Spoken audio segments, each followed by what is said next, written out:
10월 어느 날 그 마지막 날에 갑자기 전화를 받아서 물고기 많이 죽었다고 해서 현장에 나가봤더니 결국 그 일이 여기까지 오게 됐습니다. 벌써 2014년 10월이니까 아주 많이 지났죠. 물고기하고 알권리하고 위험하고 무슨 상관이 있을까요? 얘기해 보겠습니다. 물고기 이렇게 많이 죽었습니다. 여기 생선가게에 있는 어느 그물이나 낚시로 잡은 게 아니고요. 하천에 널브러져 있는 물고기 사체들입니다. 여기 보시면은 이렇게 창자가 나와 있는데 이거는 독성이 아주 강해서 아주 고통스럽게 죽어야만 이렇게 사체가 된다고 그러거든요. 전문가의 어떤 진단이었고요. 이렇게 많은 물고기들이 하천에 2km 정도 반경에서 많이 죽었습니다. 예. 내용은 이렇습니다. 어쨌든 물고기 2km 정도 하천에 연해서 삼성전자 우스톡으로 옆에 있는 하천에서 이렇게 많이 죽었고요.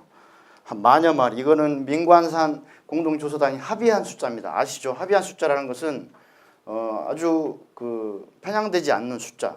그러니까 시민단체로 보고 전문가들이 보면 굉장히 양보한 숫자입니다. 실제로 보기에는 아무리 양보해도 물고기 전문가가 3만 마리 이상은 된다고 그랬습니다. 근데 공무원들은 굉장히 보수적으로 보기 때문에, 왜냐하면 자기의 임기 중에 사고 난 거는 인사고과라든가 영원히 기록이 남기 때문에 그게 굉장히 축소해서 많이 기록한다 합니다. 그러니까 우리나라 공공기관에 있는 많은 사고 기록들이 어떤 것인지는 좀 그런 시각에서 보시는 게 좋을 것 같아요.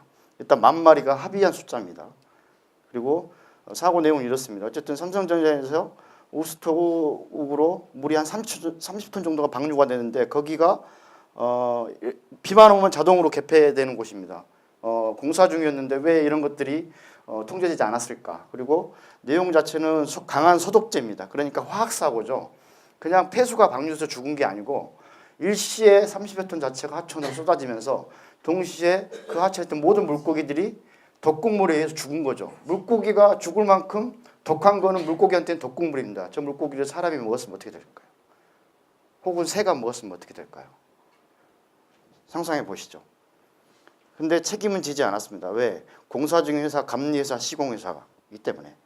우리나라 법체계 자체가 시공사는 책임을 지지 않습니다. 대개 감리사, 발주사는 책임지지 않습니다. 대개 감리사가 법적인 관리를 하고 시공 책임은 시공사가 지는 것이죠. 우리나라 법체계가 그렇게 되어 있습니다. 이윤이라든가 그런 것들을 많이 확대하기 위해서 발주사의 어떤 위험을 하청회사에 전가하는 법체계로 되어 있다는 것이죠. 법체계 자체가. 아무리 싸워봤자 고발해봤자 안 된다는 거죠. 자, 이 자동 개폐기입니다. 이게 왜 열렸을까요? 알 수 없죠. 그런데 수원시와 단체들과 삼성이 이 사고 현장에 조치했던 게 다 다릅니다. 삼성은 물고기 수거하고 자체 우수관로를 통해서 폐수가 나갔는데 조사를 했습니다. 근데 우수관로로 나갔던 시료를 채취한 게 아니라 자기들이 하수 처리하는 깨끗한 물을 시료 채취했습니다. 웃기는 거죠. 수원시는 6개 지점에서 채취를 했는데 사체 분석을 또 한다고 수거해 갔습니다. 그리고 수안에서라는 시민단체 네트워크에서도 여기와 다르게 3군데 채취했고 여기 맡겼습니다. 내용이 다릅니다. 어쨌든 이런 관점들이 조금 달랐어요. 일반적으로 수원시 같은 경우는 일반적인 물고기 사고다. 삼성도 그렇게 보기를 바랬고 시민단체들은 이게 너무나 많이 죽었기 때문에 일시에 뭔가 다른 요인이 있지 않나 이렇게 의구심을 품었던 거죠. 예. 그래서 조치한 것들은 다 다릅니다. 행정에서는 이렇게 해서 기본 항목만 분석을 했어요. 기본 항목만. 물고기 사체 분석도 맡기지 않았습니다. 나중에 이게 밝혀져가지고 저희들이 징계 요구하고 담당자는 징계를 받았습니다. 시민단체에서는 6개 지점에서 3개 지점에서 채취를 해가지고 민간 연구기관에 따로 맡겼죠. 대신 이 기본 항목이 아니라 23개 항목으로 해가지고 중금속, 독극물까지 다 분석을 의뢰했습니다. 삼성에서는 뭔가 시료 채취하고 물고기 수거해 갔는데 어떻게 처리했다는 내용은 없습니다. 왜? 공식적으로 발언을 잘 안 해요. 삼성은 굉장히 구두로 얘기하는 걸 좋아합니다. 개별적으로 찾아와서. 그래서 삼성 앞에 가서 구두를 다 던져버릴까 이런 퍼포먼스도 보냈었는데 실현하지 못했어요. 왜냐하면 활동가들이 구두가 아깝잖아요. 돈이 많지 않기 때문에 던지면 다시 못 찾기 때문에. 그렇게 해서 나온 결과가 이겁니다. 기본 항목도 많이 오염됐죠. 근데 시안이라고 하는 독극물도 나왔어요. 근데 시가 분석한 건 없어요. 이게 아예 의뢰하지도 않았어요.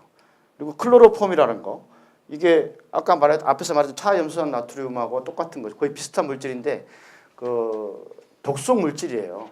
아주 미량으로 쓰면은 마취에도 쓸 수 있고, 많이 들어가면 마취제 아시잖아요. 마취할 수 있다는 건 독하다는 거예요. 많이 들어가면 죽습니다. 니코틴도 밀도가 높으면 사람 죽여요. 암살제로 다 쓰기 때문에 독극물입니다.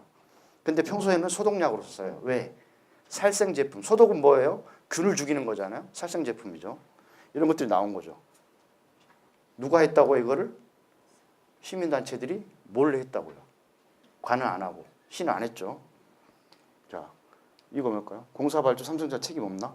왜 우수관로에 폐수가 있지? 아니, 공사하다가 물을 빼야 되면은 자기도 공사비에 다 발주돼 있을 거 아니에요. 그러면은 다른 뭐 탱크로리를 갖다가 넣어놓을 수도 있잖아요. 왜 우수관로에 넣어놨지? 다른 보관 방법 없나? 그럼 비가 올 때 우수관로가 자동으로 열릴 거 뻔히 알 건데 그걸 왜 공사하는데 안 알려줬지?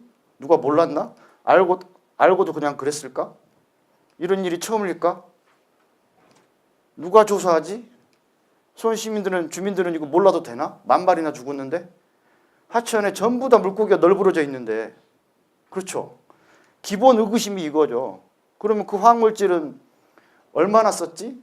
충분히 많이 쓴 건지 너무 적게 쓴 건지 실토했습니다. 평소보다 많이 넣었대요. 모르죠. 왜 넣었는지. 엄청나게 의구심이 많은 거죠. 수백 가지입니다. 사고는 이렇게 수많은 의구심이 동시에 오류로 발생했을 때 일어나는 게 사고입니다. 아무리 작은 사고도. 결국은 제도 미흡으로 조사를 그래서 사고 조사 요구를 이렇게 했었는데 여러 가지 의구심을 품고 조사 요구했지만 제도 미흡으로 조사를 못했습니다. 민간 합동 조사단도 꾸리고 아무리 해봤지만 원인 규명을 위해서 사고 대책 관련해서 많은 것들을 다 노정해 놓고 조사에 들어갔지만 실제로는 제도 미흡 때문에 아무것도 할 수가 없었어요. 민간합동대책단 꾸렸어요. 수원시도 전환적으로 나왔죠. 자기들이 기본 오류를 했고 초기 대처를 잘못했지만 시민단체 요구에 적극적으로 호응해서 공동조사단 꾸려서 했지만은 아무것도 할 수가 없었어요. 그래서 결국은 공고사항, 결국은 재발방지 대책이라든가 사고 대응 매뉴얼 정도 만드는 걸로 이것도 굉장히 진전된 거죠. 어쨌든 삼성 안에 들어가지도 못했고 여러 가지 있었습니다. 그렇게 해서 이렇게 시장님을 모시고 최종 보고회를 가졌습니다. 왜? 한 달 반을 기다려서 보고회를 가졌습니다. 최종 의사결정권자, 정책결정권자가 확인을 해줘야지 대책단에서 공고한 사항을 이행할 수 있습니다. 아니면 사장되죠. 왜? 보고서 한번 책자 만들고 박수 한번 치고 끝이죠. 그리고 각 단체 캐비넷, 시청 캐비넷 넣어놓으면 땡입니다. 그래서 여기서 시장님이 약속한 현장에서 실무협의회를 또 꾸렸어요. 공고사항을 이행하기 위해서. 거기서부터 조례가 만들어지기 시작합니다. 어쨌든 성과는 이렇습니다.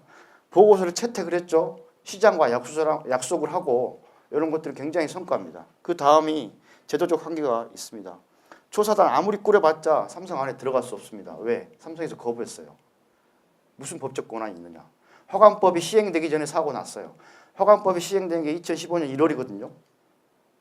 그 전해에 났기 때문에 권한이 없는 거예요. 아마 이 사고 났을 때 허가법이 시행됐으면 환경부에서 화학사고다 규정을 하고 내려보내면 조사단은 아니면은 민간에서 지자체에서 이거 화학사고니까 조사할 필요 있다 꾸리게 되면요.